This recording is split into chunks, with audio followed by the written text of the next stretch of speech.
Olá, boas-vindas ao canal. Peço que curtam e se inscrevam, pois é muito importante para o crescimento do canal. Já me diz de onde você está vendo esse vídeo? Vamos começar. Roberto, após 17 anos estamos eliminando sua posição, disse meu chefe secamente. Esvazie sua mesa até o final do dia. Meu nome é Roberto Silva, 54 anos, e até aquela segunda-feira era analista sênior de sistemas na Tecnologias Meridiano em São Paulo, onde fui a espinha dorsal do departamento de TI por quase 2 décadas. Desde os tempos de conexão de escada até a migração para a nuvem, permaneci enquanto 3 CEOs vieram e se foram. Treinei cada novo funcionário, recuperei arquivos perdidos, trabalhei fins de semana e feriados sem pedir promoção ou reconhecimento. Quando Daniel me chamou à sua sala, com Vanessa do RH já sentada, percebi antes mesmo que abrisse a boca. Compreendo perfeitamente, respondi, assentindo uma vez. Saí sem outra palavra, sem raiva ou súplicas, apenas um silencioso reconhecimento. De volta à minha mesa, observei colegas mais jovens olharem em minha direção e rapidamente desviarem. As notícias correm rápido. A maioria eram programadores que eu mesmo treinei. Nenhum deles tinha ideia do que estava realmente construído em nossos sistemas ou como a arquitetura antiga funcionava. Ninguém conseguiria navegar pelo software personalizado que desenvolvi ou pelas credenciais administrativas enterradas em 3 camadas em cada sistema. Comecei a empacotar meus pertences metodicamente. Beatriz do marketing parou para expressar sua indignação. Roberto, acabei de saber. Isso é um absurdo. Você praticamente construiu este lugar. Dei de ombros. Empresas mudam de direção. Mas sem nenhum aviso depois de tudo que você fez? Sua voz se elevava, atraindo atenção. Está tudo bem, disse baixinho. Na verdade, não estava tudo bem, mas não faria escândalo. Ao sair, Daniel observou da porta de seu escritório. Sem despedida, sem aperto de mão, apenas vigilância para garantir que eu realmente saísse. O que nenhum deles percebeu durante todos esses anos é que eu havia me tornado a pessoa mais crucial do prédio inteiro. Não porque fosse excepcional, mas porque era meticuloso. Documentei tudo, estabeleci protocolos seguros de auditoria anos atrás para rastrear acessos não autorizados a pedido do jurídico durante um escândalo passado. Também tinha cópias no meu carro. Fiquei sentado por um momento, olhando para o prédio de 12 andares. O crachá de segurança que acabara de devolver havia sido renovado 16 vezes. Liguei o motor e dirigi para casa. Eles não faziam ideia de como seria divertida a quarta-feira. Estava na Meridiano desde que era apenas 2 andares num centro empresarial. Comecei quando minha filha Olivia estava no jardim de infância. Agora, ela terminava o mestrado. A empresa cresceu e eu cresci com ela. Recusei ofertas de concorrentes porque lealdade importava para mim. Minha esposa Andréa costumava brincar que os servidores eram minha segunda família. Ela não estava inteiramente errada. Conhecia cada sistema, cada solução alternativa, cada problema que os executivos nem sabiam existir. Daniel se tornou meu chefe há 5 anos, tipo MBA jovem que chamava nosso departamento de recursos de TI em vez de pessoas. Tinha ideias sobre otimização, eficiência, transformação digital, palavras da moda que geralmente significavam fazer mais com menos. No início, tentei ajudá-lo a entender nossos sistemas. A complexidade escondida sob anos de crescimento e adaptação. Precisamos preparar para o futuro, ele dizia nas reuniões, olhando através de mim. Há 6 meses, trouxe um consultor chamado Jaime Peixoto. Terno caro, aperto de mão firme, diploma da USP exibido com destaque em seu LinkedIn. Eles se reuniam em salas de conferência, falando baixinho sempre que eu passava. Há 3 meses, notei que minhas permissões de acesso estavam sendo silenciosamente modificadas. Nada óbvio, apenas pequenas alterações nos controles administrativos. Poderia ter protestado, mas em vez disso, observei e documentei. Você parece distraído ultimamente, Andréa comentou uma noite. Estávamos sentados na varanda. Está tudo bem no trabalho? Assenti, tomando um gole de cerveja. Apenas mudanças, nada que eu não tenha visto antes. Mas essas mudanças pareciam diferentes. Eu estava sendo deixado de lado nas reuniões. E-mails sobre atualizações do sistema pararam de me incluir. Membros mais jovens da equipe recebiam projetos. Então encontrei um memorando sobre iniciativas de modernização que nunca havia sido compartilhado comigo. Delineava uma reestruturação completa do departamento de TI sob nova liderança, Jaime Peixoto. Minha posição nem aparecia no organograma. No mesmo dia, descobri algo mais durante uma verificação de segurança de rotina. Uma daquelas tarefas em segundo plano que ninguém mais se importava em fazer. Notei padrões incomuns em nosso software financeiro. Transferências regulares para um fornecedor que não reconheci. Grupo Soluções Ápice. Uma pesquisa rápida mostrou que estava registrado apenas no ano passado, com endereço comercial em uma loja de caixas postais. Os pagamentos autorizados começaram pequenos, mas cresciam a cada mês. Não disse nada, apenas anotei, copiei os registros e continuei observando. Às vezes, o homem quieto no canto vê tudo precisamente porque todos pensam que ele não vê nada. Na manhã, após ser dispensado, sentei em meu escritório doméstico olhando para meu laptop pessoal.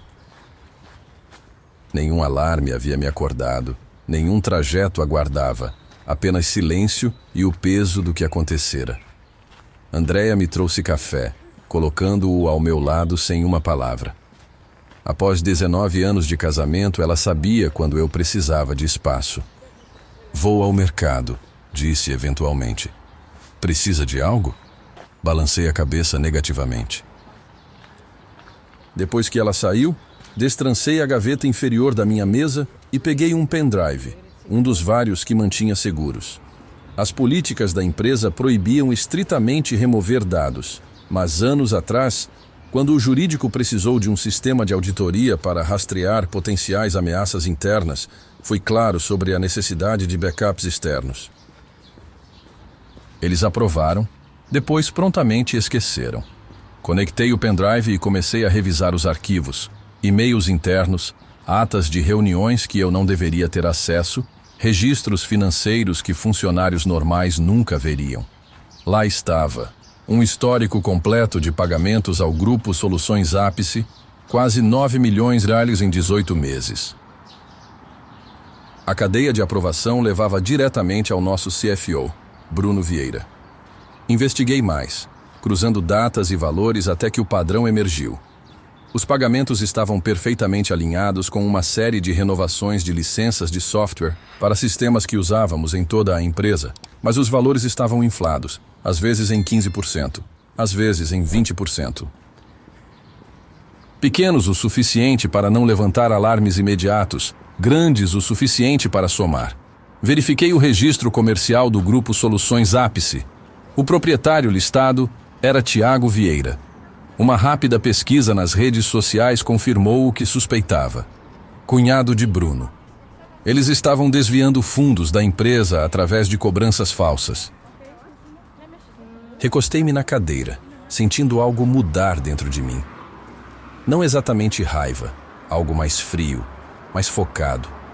Por 17 anos, resolvi problemas, consertei sistemas, protegi dados. Fui o confiável, a presença constante que nunca causou ondas, e eles me descartaram como hardware obsoleto. Meu celular vibrou com uma mensagem de Sérgio. Um analista júnior que orientei nos últimos 2 anos. Lamento o que aconteceu ontem, total sacanagem o que fizeram. Peixoto já está se mudando para sua antiga sala. Coloquei o telefone de lado sem responder. As peças se encaixavam agora. Daniel e o CFO precisavam me tirar antes que alguém pudesse conectar os pontos do esquema deles. Provavelmente pensaram que as evidências desapareceriam comigo, que eu era apenas um cara de tecnologia envelhecido que não entendia finanças modernas. Abri meu e-mail e comecei a redigir uma mensagem para o conselho de administração. Então parei, com o dedo pairando sobre o botão de enviar. Muito direto, muito fácil de descartar. Como acusações amargas de um funcionário demitido. Eu precisava de alavancagem, precisão, uma maneira de expor a fraude que não pudesse ser ignorada ou encoberta. Excluí o rascunho e comecei a fazer planos. Amanhã era quarta-feira, dia de reunião do conselho. Os financeiros trimestrais seriam apresentados, bônus seriam aprovados. Timing perfeito. Fechei o laptop e caminhei até a janela da sala, olhando para o bairro onde criamos nossos filhos e construímos nossa vida. Pela primeira vez desde ontem, sorri. Na quarta de manhã, sentei no meu carro do outro lado da rua da sede da Meridiano, observando funcionários entrarem pelas portas giratórias. No banco do passageiro, meu laptop. Logado em uma conta de e-mail que criei anos atrás para testes de segurança, que parecia vir de um domínio interno da empresa, mas não era rastreado no diretório principal. Às 9h15 exatamente, enviei meu primeiro movimento. Um e-mail para Daniel com o assunto Irregularidades financeiras, revisão urgente necessária e um resumo básico do que encontrei. Inclui detalhes suficientes para ser credível, mas mantive a conexão do cunhado fora. Se Daniel estivesse envolvido, entraria em pânico. Se não estivesse, investigaria. De qualquer forma, eu aprenderia algo. Às 9h45, meu telefone tocou. Número de Daniel. Deixei ir para o correio de voz. Sua mensagem foi sucinta. Roberto, precisamos discutir seu e-mail. Me ligue de volta imediatamente. Não liguei. Em vez disso, dirigi até uma cafeteria. Configurei meu laptop e esperei. Às 10h30, apareceu outro e-mail. Este de Vanessa do RH. Senhor Silva, recebemos comunicação preocupante que potencialmente viola seu acordo de desligamento. Por favor, cesse todo o contato com funcionários da Meridiano. Lembre-se de suas obrigações de confidencialidade. Qualquer comunicação adicional pode resultar em ação legal. Então era assim que estavam jogando. Ameaçar, descartar, isolar. Eu não assinei nenhum acordo de desligamento. Ao meio-dia, dirigi até meu banco e acessei meu cofre. Dentro havia outro backup, mais antigo, mas com informações cruciais. Entre os arquivos estavam protocolos de segurança originais que projetei, incluindo documentação de quem tinha acesso, a quais sistemas e quando as mudanças foram feitas. De acordo com esses registros, Bruno Vieira havia solicitado pessoalmente acesso expandido aos sistemas de aprovação financeira 18 meses atrás, exatamente quando os pagamentos à ápice começaram. De volta em casa, encontrei 3 chamadas perdidas: Daniel, Vanessa e agora Jaime Peixoto. Não esperava que ele se envolvesse tão rapidamente. Interessante. Verifiquei meu e-mail pessoal e encontrei uma mensagem de Sérgio marcada como urgente. Roberto, estão dizendo que você enviou algum e-mail maluco sobre fraude financeira. Peixoto convocou reunião emergencial. Todos estão falando. Estão removendo seu acesso a tudo, até coisas históricas que precisamos para fazer nosso trabalho. O que está acontecendo? Pobre garoto pego no fogo cruzado. Enviei uma breve resposta. Não se envolva, Sérgio. Apenas observe.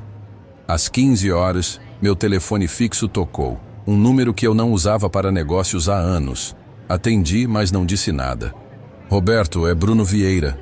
Sua voz estava firme, controlada. Deveríamos conversar sobre suas preocupações. Acho que houve um mal-entendido.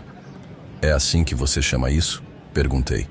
Olha, períodos de transição são sempre difíceis. Se você tem dúvidas sobre as finanças da empresa, existem canais adequados como o conselho. Interrompi. Silêncio, então. O conselho não precisa se incomodar com detalhes operacionais. Por que não nos encontramos amanhã? Só você e eu. Podemos esclarecer isso. Desculpe, estou ocupado amanhã, respondi. Além disso, acho que o conselho pode estar muito interessado no grupo Soluções Ápice e seu cunhado. A súbita inspiração me disse tudo o que precisava saber. Você está cometendo um grave erro, disse finalmente. Podemos resolver isso. Indenização generosa, referências, o que você precisar. Adeus, Bruno, disse e desliguei. Em 10 minutos, Vanessa enviou outro e-mail. De repente, meu pacote de indenização havia dobrado, com um acordo anexado exigindo minha completa confidencialidade sobre todos os assuntos da empresa. Eles estavam se debatendo agora, mas ainda pensavam que estavam lidando com uma simples tentativa de extorsão. Não tinham ideia do que estava por vir. A manhã de quinta trouxe clareza e confirmação. Passei a noite peneirando anos de dados, conectando pontos que havia negligenciado anteriormente. O esquema da Ápice não foi o primeiro projeto de contabilidade criativa de Bruno. 3 anos antes, logo após se tornar CFO, outro padrão surgiu: honorários de consultoria para uma empresa chamada Soluções Empresariais Lakeside. Nome diferente, mesmo jogo, faturas infladas por serviços parcialmente ou nunca prestados. Rastreei o registro da Lakeside. Este levava a Patrícia Vieira, esposa de Bruno. A mulher era aparentemente CEO, uma empresa sem site, sem funcionários e um endereço de escritório virtual. Mas a maior revelação veio quando investiguei os arquivos de e-mail. Daniel não apenas estava ciente desses arranjos, ele ajudou a facilitá-los. Em troca, seu departamento recebia aumentos de orçamento, enquanto outros enfrentavam cortes. Ele foi trazido especificamente porque o diretor anterior começou a fazer perguntas sobre gastos de TI. Até Jaime Peixoto estava conectado.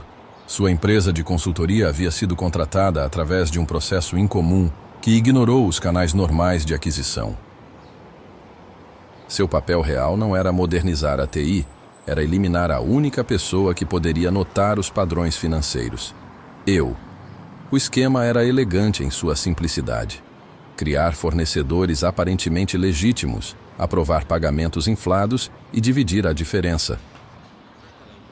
Como serviços reais estavam sendo fornecidos, apenas com valores superfaturados, auditores procurando por cobranças completamente fraudulentas não perceberiam.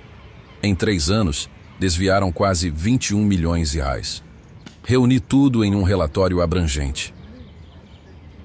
Planilhas mostrando o padrão de aumentos, registros comerciais ligando as empresas à família de Bruno, trocas de e-mails mostrando o conhecimento e participação de Daniel. Então fiz algo que eles não esperariam. Contatei Ricardo Shen, um membro do conselho com quem trabalhei anos atrás durante uma implementação de segurança. Ele estava semi-aposentado agora. Roberto Silva, disse ele atendendo no segundo toque. Há quanto tempo? Ouvi que você deixou a Meridiano. Não por escolha, respondi. Ricardo, preciso de 15 minutos do seu tempo. É importante. Silêncio, então. Isso tem a ver com o motivo pelo qual Bruno e Daniel estão juntos parecendo estressados? A reunião do conselho foi tensa ontem. Provavelmente. Ele riu. Sempre imaginei que você sabia onde os cadáveres estavam enterrados. Onde podemos nos encontrar? 1 hora depois, sentamos em um parque a 5 quilômetros da sede. Entreguei a ele um envelope selado contendo um resumo impresso e um pendrive. Isso é tudo, disse. Datas, valores, conexões. Não quero meu emprego de volta, não quero dinheiro. Só quero que as pessoas certas saibam. Ricardo me estudou. Por que vir até mim? Porque você realmente lê relatórios de auditoria. Observei você nas reuniões. Você faz perguntas. Ele assentiu lentamente. Há uma sessão de emergência do conselho amanhã. Revisão do comitê financeiro. Timing conveniente, Roberto, disse, guardando o envelope. Se isso se confirmar, haverá sérias consequências. Estou contando com isso. Enquanto caminhava de volta ao meu carro, meu telefone vibrou com uma mensagem de Andréa. Alguém chamado Jaime Peixoto passou pela casa procurando por você. Disse que era urgente. Falei que você estava fora. Eles estavam ficando desesperados. Bom, naquela tarde, recebi ofertas de emprego de 2 empresas concorrentes, ambas para posições bem acima do meu cargo anterior. ambas oferecendo substanciais bônus de contratação. A notícia sobre minha súbita disponibilidade havia se espalhado. Ignorei-as por enquanto. Não se tratava de encontrar outro emprego. Era sobre terminar o que eles haviam começado. Naquela noite, usando credenciais que deveriam ter sido revogadas, mas não foram, transição de TI desleixada, Jaime, acessei o servidor de e-mail da empresa uma última vez e programei uma mensagem para ser entregue a cada membro do conselho às 8h de amanhã. Antes de aprovar bônus do T2, leia isto. Anexado estava meu relatório completo. A sexta-feira amanheceu clara e brilhante. Sentei em minha varanda com café, observando o bairro acordar. Sem despertador, sem deslocamento, apenas esperando. Às 8h em ponto, meu e-mail programado entregou sua carga aos membros do conselho. Às 8h17, meu telefone começou a tocar. Números que não reconheci, provavelmente assistentes dos membros do conselho. Deixei todos irem para o correio de voz. Às 9h, a reunião de emergência do comitê financeiro começaria. Ricardo Chen estaria lá com minha documentação em mãos, observando reações enquanto meu e-mail era descoberto e discutido. Às 9h32, Sérgio enviou mensagem. Polícia está aqui. Vieira e Daniel sendo interrogados nas salas de conferência. Peixoto parece doente. O que você fez? Não respondi. As engrenagens estavam girando exatamente como havia previsto. Às 10h, a consultora jurídica da Meridiano ligou. Diferente dos outros, atendi esta. Senhor. Silva, aqui é Patrícia Gonçalves do Jurídico. Precisamos que venha imediatamente para discutir as informações que forneceu ao Conselho. Estou disponível por telefone, respondi. Isso realmente requer uma discussão presencial. Não requer, interrompi calmamente. Tudo que sei está naquele relatório. Tudo que tenho já está em backup em múltiplos locais seguros. Se algo acontecer comigo ou minha família, cópias adicionais vão para a CVM, Receita Federal e 3 veículos de notícias. Silêncio. Senhor Silva, ela finalmente disse, sua voz cuidadosamente medida. O Conselho está levando isso extremamente a sério. Já colocaram vários executivos em licença administrativa pendente de investigação. Eles apreciariam sua cooperação. Cooperei plenamente fornecendo documentação completa. Minha parte está feita. Depois que ela desligou, dirigi até uma lanchonete a 30 km de São Paulo. Não fazia sentido ser facilmente encontrado hoje. Durante o almoço, notícias começaram a surgir em sites de negócios locais. Executivos da Tecnologias Meridiano sob investigação por irregularidades financeiras. Ainda sem nomes, mas isso viria. Às 14h, Ricardo Chen ligou.